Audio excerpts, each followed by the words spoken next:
Thank you. As Ms. Kenton approaches the microphone, I'd like to note that Dennis Thomas will not address the board. That's speaker number 23. And then the next speaker will be speaker 25, Angela Johnson-Williams, followed by speaker 26, Gina Abate Marco. And then the designated speakers for the Ames Middle School will be speaker number 40, Delia Bonilla, followed by speaker 41, Alondra Moreno, please. Hey, good afternoon. I'm Wendy Catton. I'm the director of the parent group Raise Your Hand. We're here today with parents from 17 schools who have come to implore you to please increase the woefully inadequate per pupil funding level for district schools. We're not just here to yell at you. We're providing a 2-page list of solutions on areas that we think you can cut in administrative costs and also revenue solutions. And we'll be going to Springfield twice this session to advocate for a graduated income tax, and I hope we see some of you there. I also want to say we're parents who love our schools, we love our neighborhoods, we love our communities, and we love Chicago. But there are many increases to administrative offices that we've listed for you. I also included some survey results from recent surveys that we gave out to parents, I think 720 parents at 170 schools.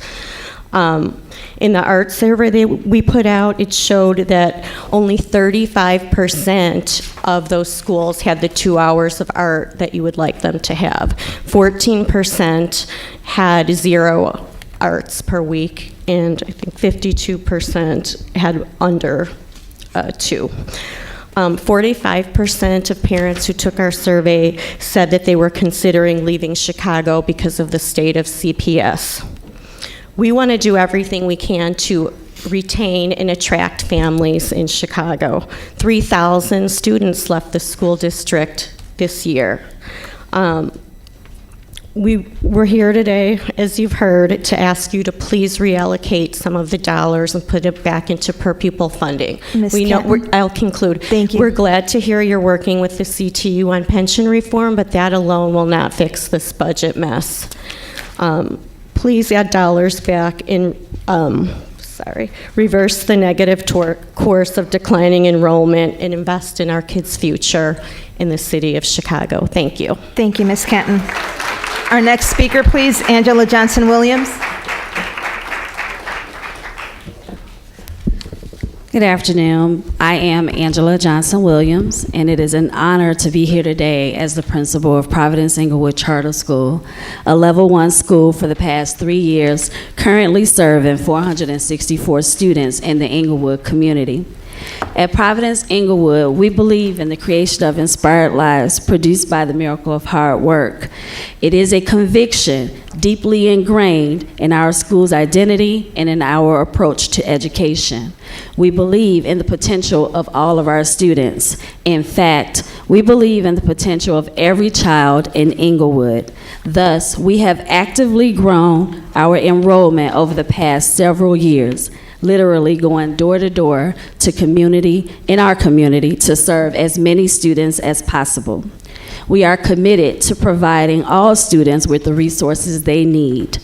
Over the past 3 years, we have focused intensely on improving our special education program. Today, 16% of our students receive special education services, and we are very proud that their average ISAT composite score now exceeds the special education district's average by 14 percentage points. But we realize we still have considerable work to do. Over the next several years, we will expand and improve our summer program. We will also focus on preparing our graduates to transition successfully to quality high schools and improve our financial and compliance administration and reporting. We look forward to a productive collaboration with Chicago Public Schools over the term of our next charter, and we invite any member of the Board of Education or Chicago Public Schools staff to visit our school to see firsthand the work we are doing.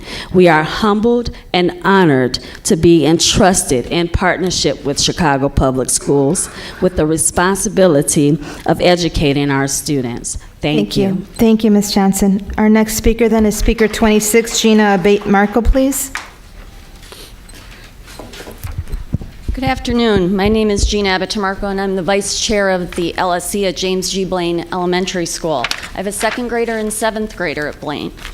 I've had many volunteer hats at Blaine over the last 9 years. In all my roles, I've been astounded and amazed at the hard work, talent, and tireless efforts of the Blaine administration, teachers, staff, parents, and students to make Blaine what it is today, a great neighborhood school with fabulous fine arts programming and yearly academic growth. We continue to prove year after year in how we served our students despite cuts to positions and overall funding. But last year we took a hit that we're still reeling from, an $850,000 cut to our budget. Budget news was delivered at the end of the year with inadequate time to review it, let alone approve it. We spent the summer asking questions like, do we buy textbooks or supplies? Which grades lose teachers? Can we increase classroom size well beyond allowable limits and keep fine arts? The bottom line is after answering those questions and making the drastic cuts, we still operated in the red until very recently. We've tried to make up some of the deficit through fundraising, implementing a student fee, and retooling our after-school program. But our efforts have fallen short. After doing everything we could, we came to CPS and asked for more money. We were told pension reform was the answer. But after a year, there's been no work on pension reform for the city, nothing that we've heard about, and there will be no additional funding as a result of pension reform next year. Then we fought for the release of the TIF surplus funds. After calling, writing, and putting pressure on our public officials, the funds were released. We asked that that money be distributed per pupil according to the student-based budgeting principles that you set. We heard nothing until you announced a new initiative that is not going to impact our students. It's partially funded, and most of the funding will go to high school. Ms. Abatemarker, excuse me, can you please conclude? Yes. Thank you. Our community can't absorb any more cuts and continue to function. And quite frankly, we think textbooks and teachers come before new initiatives. We're asking for the things that will impact our students, and we're asking that you give us an increase in per pupil funding and let us decide at the school level how to spend it. Give us a budget released on time with adequate time to make the best decisions for our schools. The future of Blaine and the future of Chicago depends on this. Thank you, Ms. Abatemarco. Our next speaker then will be Delia Bonilla, Speaker 40, followed by Speaker 41, please, Alondra Moreno, and then followed by Speaker 31, Zulema Razo. I'd like to note that Speaker 32, Arnold Steiber, will not address the board today. We will then proceed with Speaker 33, Robert Lamont, Speaker 34, Robert Jewell, and Speaker 35, Roberta Salas, please. Buenas tardes a la Junta de Educación. Mi nombre es Delia Bonilla. Soy la vicepresidenta del Concilio Escolar de la Escuela Intermedia Ames. Estoy aquí otra vez para recalcarles la oposición de la comunidad de convertir la escuela Ames en una escuela militar. El Comité de Salva a Ames, incluyendo el Concilio Escolar, se ha sentido obligado a demostrar en una manera formal lo que realmente la gente desea para Ames. Hemos puesto en una pregunta del futuro de Ames en las boletas electorales del marzo 18, la pregunta en forma de referendo que va dirigida estrictamente a los votantes. Y la pregunta dice así: la escuela intermedia Ames está ubicada en el 1920 North Hamlin, que debería ser mantenida como una escuela para el vecindario en vez de ser convertida en una escuela militar. Los votantes votarán en este referendo el marzo 18 dentro de los 8 precintos más cercanos a Ames. ¿Por qué en estos precintos? Porque los estudiantes que van a Ames asisten ahí. Ustedes tienen las cartas ahora firmadas por 3 legisladores que representan el área donde asisten los estudiantes de Ames: el senador estatal Willy Delgado, el comisionado Edwin Reyes y el concejal Joe Moreno del Distrito 1. Estos legisladores nunca fueron consultados para la conversión de Ames y están pidiendo a esta junta directiva que los escuchen. De una manera respetuosa, estamos pidiendo a ustedes, miembros de la Junta Directiva, no tomar acción ninguna y no firmar ningún contrato que comprometa a CPAs en la conversión de Ames en una escuela militar. Esperen los resultados a marzo 18, en donde los votantes tendrán decisivamente y declararán sus sentimientos a la propuesta de esta conversión escolar. Ms. Bonilla, excuse me, can you please conclude? No, yeah, I'm translating for her, so I'm asking for time for translation. She is Delia Bonilla, Vice President of the Ames LSC. We are all here as part of the Save Ames Committee to demonstrate the will of the people in a more direct, formal manner by placing the question of Ames' future directly to the voters an advisory referendum on the March 18th primary ballot. The question states, should Ames Middle School be maintained as a neighborhood school rather than being converted into a military high school? Voters will vote March 18th in the 8 precincts immediately surrounding Ames. We have also presented you with signed letters from 3 legislators who represent the Ames School District: State Senator Willie Delgado, County Commissioner Edwin Reyes, and First Ward Alderman Proco Joe Moreno. They state they have not been consulted on the Ames conversion and are asking the board to wait and see the effects of the March 18th primary vote. And all of us, including those 3 legislators, respectfully request the board take no action and sign no contracts that would bind CPS to convert Ames to a military school until after the March 18th results, when the voters will declare their sentiments. And we will be back on March 26th to discuss this with you. Thank you very much. Our next speaker then, please, Orlando Moreno. I'm sorry, solamente quiero hacerle una pregunta al board. Ms. Bonilla, Sí, your nada time. más una Ms. pregunta al Bonilla, board, por next favor. speaker, please. ¿Podrían ustedes esperar hasta marzo 18, por favor? Thank you, Ms. Bonilla. Our next speaker, please. I want to ask you guys, can you please listen? For over 2 years, we have been coming to tell you what the community wants, and still you voted against the community's wishes. Why is CPS creating chaos of something that once was in order? The damage you have caused does not only affect Ames, it affects students, teachers, and future students. I come from Faulkner Elementary School, where I have been shuffled to a new school, and now I will get shuffled again. My younger brothers, my cousins at Faulkner, how many times will they get shuffled in the system? We are all worried about the future, our school, our education, and our teachers. When will you stop with the disrespect? The plans are for next year, and we get a slap in the face with military students walking the school when they're at Ames as if they already own it. A health fair that Alderman Maldonado sent a robocall inviting the community to when Prime Care is our clinic providers, and they send another providers to sponsor the fair. Ms. Moreno, excuse me, can you please conclude? Yeah. Thank you. When will your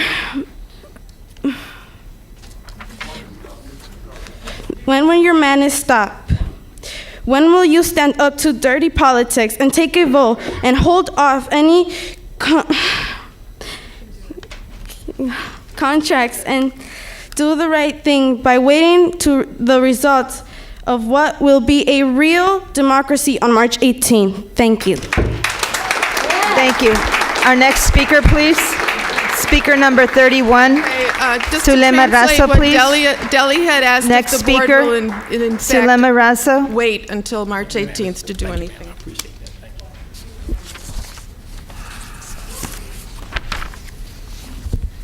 Hi, good afternoon. My name is Sulema Razo. I'm a mother of 3 students attending Belding Elementary School. I'm here because we need your help, but I'm also want to inform you what we have done Belding. If you want to get to know Belding, you got to think of your own family. That's what Belding is about. Belding is in a strong community that works together cooperatively, just like we teach our students to work. We work and provide as much as we can to our students. Unfortunately, I'll tell you that positively, we have been, thanks to the PTA, Belding, Friends of Belding, and other community members, provide our students with a new band. We finally have a band at Belding. 40 students are participating in our band, playing a variety of instruments, over 10 instruments, which is amazing and beautiful. We already had our first concert, and it was a success. We also been able to provide our students with basketball team. We also have provided with art classes. In addition to that, we're still working together, but unfortunately, this past year, we all have suffered that. And we want you to be aware that we have lost the bilingual staff. We have also lost a reading specialist. We have lost a literature specialist. And our art classes have been limited to 1 class per week per classroom. it is not sufficient. So we need your support, just like we work very hard to provide this to our students. We're asking you to please help us to raise these programs, increasing the funding per pupil. We believe that by doing this, we will be able to provide our students with an extraordinary and well-rounded education. Once again, thank you so much for taking the time to listen. More importantly, please know that it's imperative that we provide our students with the best education. These students will be governing and ruling our nation and our city, and it is on our job to provide them with the best. I hope you can help us out. Thank you. Thank you, Ms. Rasso. Our next speaker, please, Robert Lamont. Thank you very much. It's good to be here. My name is Robert Lamont. I'm a member of Veterans for Peace, Chapter 26 in Chicago.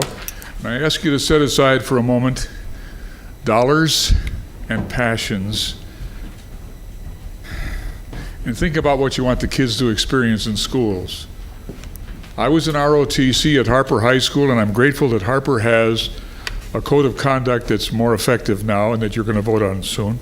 And I'm also grateful that the code of conduct potential that you're going to look at in a month or two says punitive responses are not as effective as improving the school climate. That just resonated with me. Because when I was trained in the Army to kill people, I was trained with negative reinforcement. And I had 4 years of high school ROTC at Harper, which led me to want to be in the military. And I learned to kill people. And I decided that October 23rd, 1954, when I was being trained at Camp Chaffee, Arkansas, that was negative. And I'd rather do positive stuff in my life.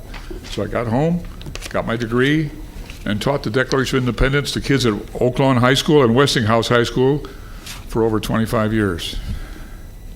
When I was in the Army, they asked me, why was I in the Army? And one guy said, I love my country. Another guy said, I needed a job. Another guy said, I got drafted. Another guy said, I wanted money for college. And the sergeant who was concluding that night said, you dumb people, you've been in the Army for 3 months and you don't even know why you're here. You're here to kill and keep from being killed. And I was good at it. Mr. Lamont, excuse me, can you please conclude? So I ask you to train up youth as you would have them be in their days in the future, in peaceful, nonviolent ways. And seek out, with your intelligence and your passion for schools, seek out alternatives to force and violence, and don't seduce the kids into wanting to be in the military. Thank you, Mr. Lamont. Thank you very much. Next speaker, last call for Robert Jewell. Moving on to the next speaker, please. Speaker 35, Roberto Salas, followed by Speaker 36, Juan Tanches, and Speaker 39, Tori Benson, followed by Speaker 42, Nuri Goodenkast, please. My name is Roberta Salas, and I'm the chairperson of the Murphy Elementary LSC. We are a lovely neighborhood school on the northwest side with a fine arts magnet cluster program. We have a tremendous teaching staff, which includes a Golden Apple Award-winning fine arts teacher, and we place a high priority on our arts instruction and integration. For most of our students, the arts instruction they receive at Murphy will be the only chance they get, since private lessons are out of the reach for most of them. We are over 80% low income, and most of our families are English as a second language in the home. I say that because when last year's budget came through and we had to make some serious cuts to our programs, we knew we could not expect our families to make up the difference for our loss. Because of lack of funds, we were forced to make difficult choices. We lost our literacy specialist, part of our fine arts team, office support for our non-English speaking families, reading and math supports for struggling learners, and some critical counseling support. But probably the cut that hurt the most for us was our beloved band program. For many of our children, the band program was what helped keep them on the right track to learn in all of their studies. Thankfully, through the generous donation of our local community group, we were able to bring back band on a very part-time basis, but only for this year. Not knowing from year to year whether these vital arts programs will be funded seems particularly cruel to these kids. I have come here today to ask you to increase the per pupil amount allocation so that all CPS students have the resources they need to learn and create and succeed. I we, my friend here, agree with CPS and the mayor that arts education is important, but we will only be able to continue that instruction with the proper funds. Ms. The Salas? future of Murphy and the future of Chicago depend on your willingness to invest directly into your schools. Thank you. Our next speaker, please, Juan Tanches.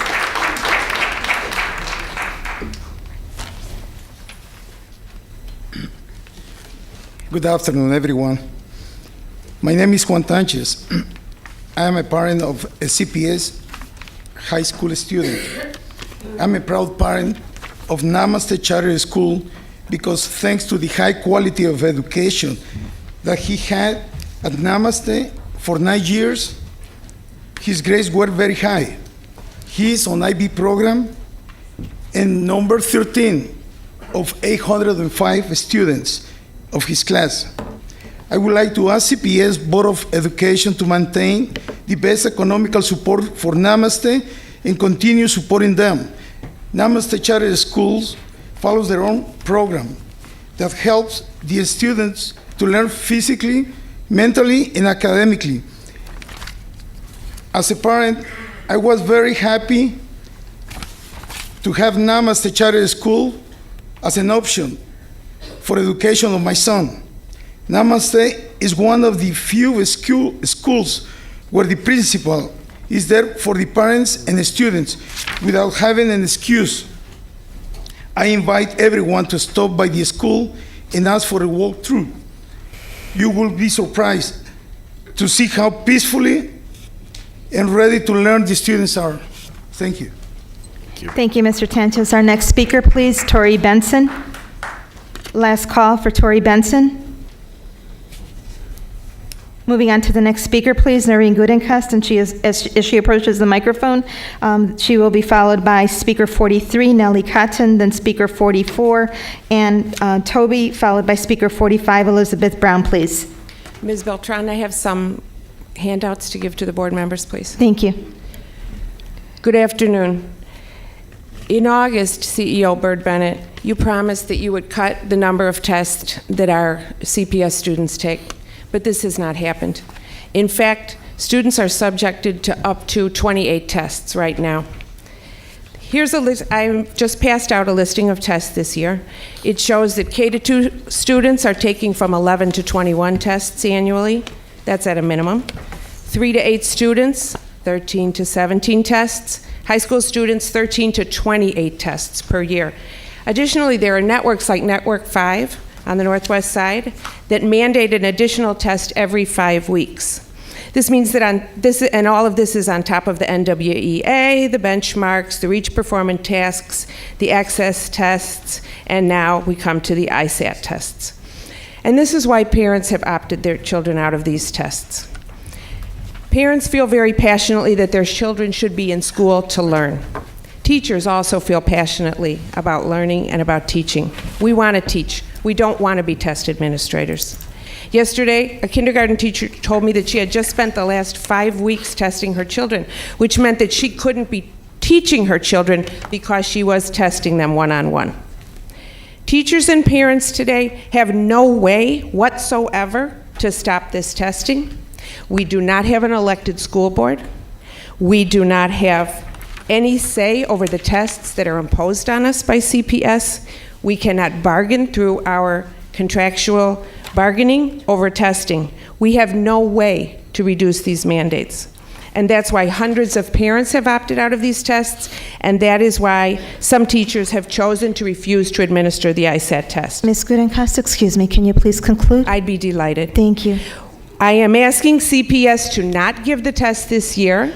We are also calling upon ISB to drop the test this year. And we are asking CPS to not discipline any members who take a very courageous stand in defense of their right to teach and students' right to learn.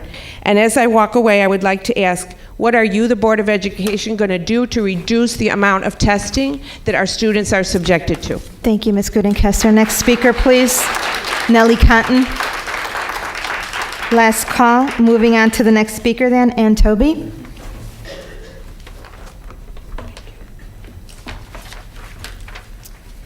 Hello, I'm Ann Tebby. My daughter is in kindergarten at our neighborhood school, Bret Hart Elementary. We are a small school in Hyde Park, located just across from the Museum of Science and Industry. Bret Harte has a cheerful atmosphere and a dedicated faculty and staff. We just had a school-wide movie night last Friday. Faculty, parents, and students attended. The students had a blast getting together and socializing after a long winter of indoor recess. My daughter has great friends, and for the most part, we are happy at Harte. Like all CPS schools, Harte is challenged by per-pupil funding. My daughter's kindergarten class has 32 children. When they are all sitting down in their little classroom, it's packed. They can barely move around in the room. My daughter, Olive, told me she doesn't get a chance to share in morning meeting. Most days, she raises her hand, but she doesn't get called on. On any given day, most of the kids don't get called on. Olive has definitely learned to wait her turn. I volunteer weekly, and even with an outstanding national board-certified teacher, with so many young students with different needs and personalities, there's general mayhem. This is the norm at Harte, where class sizes average 30 students or more, which we have to have under per-pupil funding just to have a teacher. But even then, there's nothing left for anything else. We even have 2 split-level classrooms but can't afford a librarian. The board is asking schools to have daily PE and additional arts instruction. These are good goals, but the funding that CPS has allocated to schools doesn't even meet the basic educational needs of our students. There is nothing left to cut in our school. District schools need an increase in per-pupil funding so that our children can receive a well-rounded day with adequate staff and Ms. supports to Tobey? thrive. Ms. Tobey, excuse me, can you please conclude? The future of Bret Harte and the future of Chicago depends on this. Thank you. Our next speaker, please, Elizabeth Brown. Last call. Moving on to the next speaker then, please. Speaker 46, William Calloway, followed by Speaker 47, George Schmidt. Speaker 48, Cassandra Caswell, followed by Speaker 49. Mr. Calloway? Thank you. Good Thank afternoon. you. Good afternoon. As we know, 85% of Chicago public school students live at or under the poverty line. 15,000 of them are homeless. Last year, the FBI released the 25 dangerous cities in America. Chicago had 4 neighborhoods on that list. I did my math. That's 40 schools in them neighborhoods, so that's approximately over 15,000 students. I said that to say with all these external negative influences, it makes it hard for the kids to concentrate inside and perform, with high standards in academics. I'll come to the board because I want to advocate for more social workers and school and children's psychologists inside these schools, because what these kids is going through, a lot of them have experienced a lot of traumatic experiences, and I think it's very imperative that they need more social workers and they need more school psychologists and clinical mental health workers inside the schools to help them, because most schools only have one social worker or one psychologist, and they only can spend a limited amount of time with the students, and not only that, but they're only there for one time out the week. So I definitely believe that I want to just ask the board to look into hiring more mental health workers inside the schools so we can help these kids and increase academic performance. Thank you. Thank you, Mr. Calloway. Our next speaker, please, George Schmidt.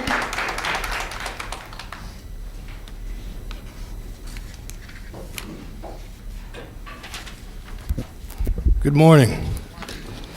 My name is George Schmidt, and I'm the proud father of 2 current Chicago Public School students who have opted out of every test you've tried to impose on them. And the reason is that I only see, are we still on? I only see 3 people in this room today who could answer a simple question. Do you remember when the ITBS was the summative test that everybody had to take? And do you remember when the IGAP was the big test? And then do you remember, as I said, when we suddenly went to the NWEA or the ISAT? What I'm talking about here is the waste of $1 billion on test prep materials, and test prep time for our teachers and against our children. The purpose of these tests is really to rank and sort people. Each of these tests was used by CPS to do that until it could no longer show the gains that you used to measure things.